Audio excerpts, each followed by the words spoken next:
जी जनाब, शो में कहते हैं खुशामदीद आपको एक बार फिर से। और आज से हम अपने शो में एक नए सेगमेंट का आगाज़ करने जा रहे हैं जिसका नाम है वुमेन आर्ट्स।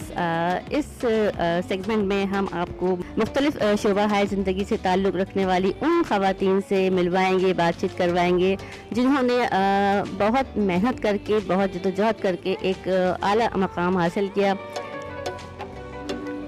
और ऐसे काम अंजाम दे रही हैं जो कि काबिल तारीफ़ भी हैं। और उन ख़वातीन की हम सक्सेस जर्नी जो है वो आपके साथ शेयर करेंगे।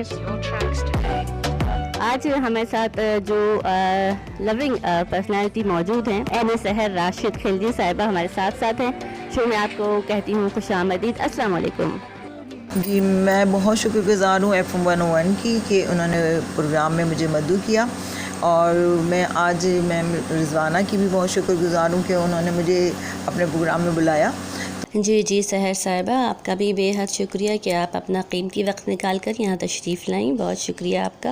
ये मोटिवेशनल स्पीकर भी हैं और नाज़मा रह चुकी हैं और वुमेन विंग्स की जो हेड भी हैं, ख़वातीन के लिए बहुत सारे काम कर रही हैं। बहुत सी NGOs वगैरह से भी इनका ताल्लुक़ है और मेंटल हेल्थ के हवाले से भी काम कर रही हैं काफ़ी। तो हम सहर साहब आपसे ये पूछना चाहेंगे कि ये जो सक्सेस जर्नी है आपकी, इसका आगाज़ जो है वो कैसे किया? कैसे आपके जहन में आया कि मुझे कुछ करना चाहिए, मुझे लोगों की हेल्प करना चाहिए? इस फील्ड में आप कैसे आईं और कब आईं आप? और आपकी क्या क्या मतलब आपको इस फील्ड में क्या क्या मुश्किलात पेश आईं, क्या क्या हर्डल्स आए, लेकिन आपने साबित कदमी के साथ आप चलती रहीं और आज इस मुकाम पर पहुंची हैं। तो हमारे व्यूअर्स को बताइएगा ताकि वो भी इस्तेफादा कर सकें। इस फील्ड में आने का कोई ख़ास इत्तेफाक नहीं था, बस एक इंसान के दिल में होती है कि कुछ ऐसा काम करे जो कामयाबी की तरफ लेके जाए और लोगों के काम आ सके। जी तो बस ये एक पैदाइशी ही कह लेते हैं कि ये इंसान के अपने अंदर ही होती है। जी। तो इस जर्नी के अंदर मेरी सपोर्ट मेरे फादर ही रहे, फिर इसके बाद मेरे हस्बैंड रहे और फिर मतलब एक सिलसिला एक चलता रहा और टाइम भी मिलता रहा, मौका भी मिलता रहा और कोशिश भी होती रही। तो मुख्तलिफ टाइम में मैं अपने मतलब एफर्ट्स जो थी वो उसको इस्तेमाल करती रही और मुझे मौक़े अल्लाह रब्बुल इज़्ज़त ने अता फरमाए। और मैं खुद में दखल करने का एक पैदाइशी शौक़ था। एक इंसान के अपने अंदर ये कैसी होता है कि वो दिल चाहता है उसका वो लोगों के काम आ सके, तो उसका मुझे मौका भी मिला और मैंने उसको पर अपने जो है कोशिश की। अपना प्रोफेशन भी आपने उसको बना लिया। जी बिल्कुल ना। और जो मैं पब्लिक में आती रही, लोगों से मिलती रही, उनके मसाइल देखती रही और क्योंकि मसाइल से तो खाली दुनिया है ही नहीं। बिल्कुल हर कदम पे एक मसला खड़ा होता है। जी बिल्कुल। तो बस जगह जगह जब लोगों से मिलती थी तो मुझे ऐसा लगता था कि इनके लिए कुछ करना चाहिए। जी। तो शायद इसी एक्टिविटीज़ को देखते हुए मुझे आगे भी मौके मिले और मैं इसी तरह से फील्ड के अंदर आहिस्ता आहिस्ता जो है रन करती चली गई। और आज ये है कि मैं अल्लाह का लाख लाख शुक्र है, हैदराबाद में NA शहर को जाना जाता है। जी। और अपनी हिसाब से मैं कोशिशें करती हूँ कि लोगों के काम आ सकें। ठीक है, बहुत ज़बरदस्त बात है ये। बहुत ही जितनी तारीफ इन बातों की जाए कि खिदमत खल्क़ जो है वो इबादत से कम नहीं है। अब मैं पूछना चाहूँगी आपसे कि ड्यूरिंग एजुकेशन आपने इस तमाम एफर्ट्स शुरू कर दी थी या फिर आपने इंतज़ार किया था कि मैं अपनी क्वालिफिकेशन मुकम्मल कर दूँ, तालीम मुकम्मल कर लूँ, उसके बाद मैं काम करूँ? तो कैसे आपने ये इसका आगाज़ किया? मेरे कोई ऐसा प्लान नहीं था मेरा कि मैं मतलब कोई प्रॉपर अंदाज से ही मतलब उसमें मैं उतरूँ।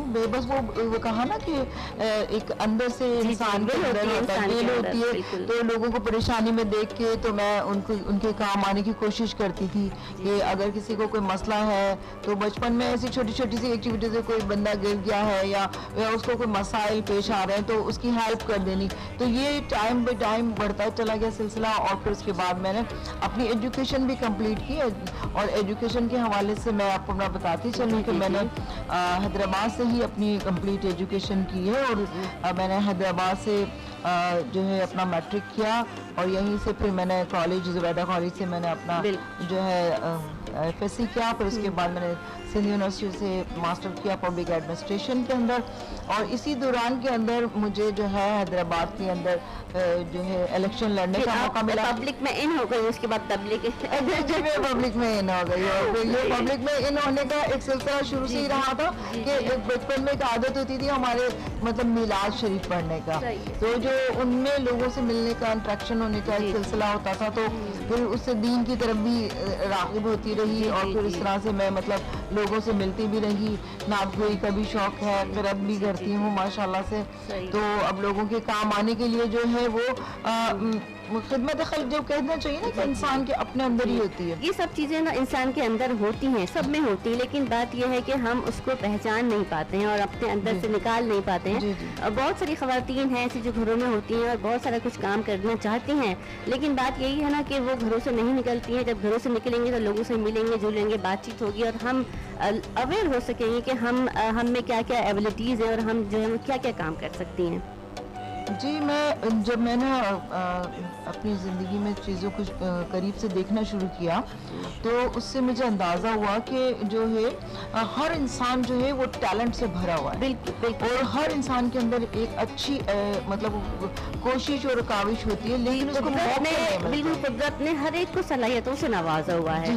ये है कि हम उस पर कितना इम्प्लीमेंट करते हैं और अपने आप को ढूंढ पाने के लिए कितनी कोशिशें करते हैं। हाँ बिल्कुल, ये आपने दुरुस्त कहा, लेकिन मसला सारा ये होता है कि हम जिस माशरे को रिप्रेजेंट करते हैं, इस माशरे के अंदर खवातीन को आगे आना और अपनी एफर्ट दिखाना एक बहुत ही मतलब कहना चाहिए कि बहुत मुश्किल मरहला होता है। ये हर तरह की साइडों से आपके पास जो एक फियर होता है, लेकिन इसके बावजूद हैदराबाद से लेके पूरे पाकिस्तान से लेके बल्कि वर्ल्ड के अंदर खवातीन के अंदर अल्लाह पाक ने एक ऐसी सलाहियत रखी, कहते हैं ना कि मर्द एक फर्द होता है, औरत एक खानदान होती है, और वो खानदानी एफर्ट्स अपनी जब दिखाती है तो फिर उसको पता चलता है कि वो एक कौम जनरेट करती है, एक खानदान जनरेट करती है। बात ये है कि अगर तालीम है हमारे पास, तालीम याफ्ता है, माँ जो है तालीम याफ्ता है और बाप भी तालीम याफ्ता है, तो फिर उनकी जो जनरेशन है वो भी तालीम याफ्ता होती है। और अगर उनकी फैमिली में तालीम हासिल करने का कोई रिवाज ना हो, उनके लिए बहुत सारे मसले मसाइल पैदा हो जाते हैं। और जो हमारी हम जिस माशरे में रहते हैं, पढ़े लिखे लोगों की तादाद जो है वो काफ़ी कम है, और यही वजह है कि लोग जो है वो गुर्बत की ज़िंदगी गुजारने पर मजबूर हैं। रिजवाना, मैं यहाँ आपसे बिल्कुल कोऑपरेट करूँगी। हमारा जो ये माशरा है ना, इसके अंदर ख़वातीन को आगे लाने में बड़ा एक मसाइल का सामना करना पड़ता है। जी। और जैसे कि आपने मेरे पहले सवाल में मुझसे कहा कि इस जनरी में आपको कितनी तकलीफ है और कितना उसका सामना करना पड़ा। एजुकेशन होना अपनी जगह है, एजुकेशन के साथ माइंड बिल्ट होना बिल्कुल। मैंने बहुत सारे ऐसे लोगों को देखा जो हायर एजुकेटेड होने के बावजूद मेंटल ब्लॉक उनका जीरो टॉलरेंस के ऊपर होता है। और ये जो चीज होती है ना, ये मतलब इंसान को जो है अंदर से खोखला कर देती है। बिल्कुल दुरुस्त कहा आपने। और ये बात ये है कि जब इस किस्म के माइंडसेट के लोग होते हैं, वो अपने बारे में नहीं सोचते कि हम अपने लिए क्या बेहतर इक़दाम कर सकते हैं। लोगों के बारे में ज़्यादा सोच रहे होते हैं कि इन्होंने ये मकाम कैसे पा लिया, ये क्या हो गया, उन्होंने ये अचीव कर लिया, वो अचीव कर लिया। खुद कोशिश नहीं कर रहे होते हैं, दूसरों के बारे में जो है वो इस तरह की बातें सोच के अपना जो वक्त है वो मेरे हिसाब से ज़ाया कर रहे होते हैं। बिल्कुल। मैं इसको इस तरह से कहूँगी कि मेरे अपने अंदर जो चीज़ें थी, मैं लोगों को फोकस नहीं करती थी, बल्कि अपने अंदर की क्रिएशन को बाहर लाने की कोशिश करती थी, और उसके बाद फिर मैं उसको लोगों तक पहुँचा भी दिया था। ये जो एक लाइन आपने कही ना कि अंदर की क्रिएशन को डेवलप करना, ये एक बहुत ही वसी जो है वो इस पे हम स्पीच कर सकते हैं, बात कर सकते हैं, लोगों को अवेयर कर सकते हैं। हम लोग सिर्फ लोगों को अवेयर ही कर सकते हैं, बाकी जो कदम उठाना तो फिर उनका काम होता है। जी बिल्कुल।